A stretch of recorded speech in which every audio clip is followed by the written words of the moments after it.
Hey guys, Pastor Greg Locke here. So I just left the scene of a horrible car accident to which I was the only witness. And I'm telling you, I've seen a lot of stuff in my ministry. I've buried a lot of people, tragically. I've been a chaplain for the police department, and so I've had to get a lot of death notifications to people. But I was leaving the church and I was coming up a hill, and it was almost like it was in slow motion. I came around a corner and there was a white work truck coming towards me in the opposite lane, and I don't know exactly what happened and how it happened, but I saw him hit the ditch and I knew there was no way to get out, no way to overcorrect it. And it was one of those moments where you just call out to God, God, help whoever this is, help whoever this is. And I've seen wrecks and I've been on some tremendously horrible car accidents, but just to watch this guy hit this ditch and flip around the mailbox and go over the driveway, I mean, it was just an airborne assault on this vehicle.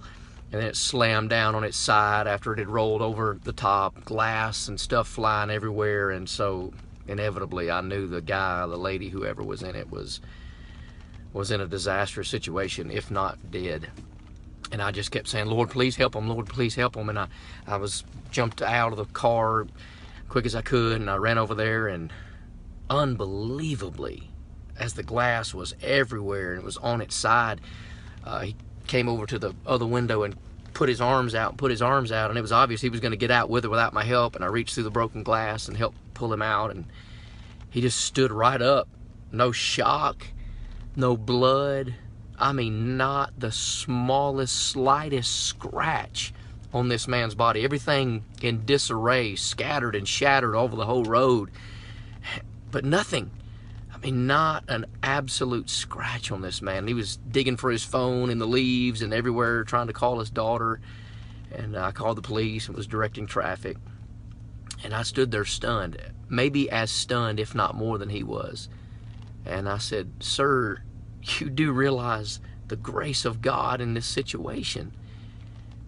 I said, I just pulled you out of a vehicle. I watched it roll.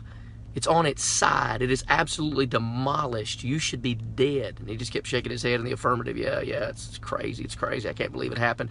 Don't know how it happened. And I called my wife, and I was a little teary-eyed. I mean, I was just shocked at what was happening.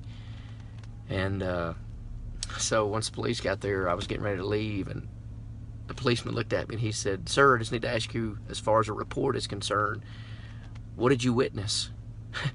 And the only thing I could say was a Christmas miracle.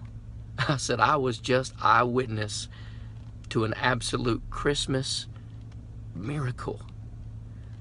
And I gave the man my name and hugged him, and I walked away. And I've seen a lot of stuff. But just this morning, I was in a local high school preaching at a FCA meeting, and here's what I said. The Bible says your life is a vapor. It appears for a little time and vanishes away. And then little did I know, hours later, I would happen up to be a witness to a horrendous car accident in which the guy walks out without a scratch. Let me tell you something. God is real. Miracles are happening around us. The protective power and presence of God and His influence are unavoidable, unbelievable, and undeniable. So if I don't get anything for Christmas, I just got something. I saw before my very eyes a Christmas miracle.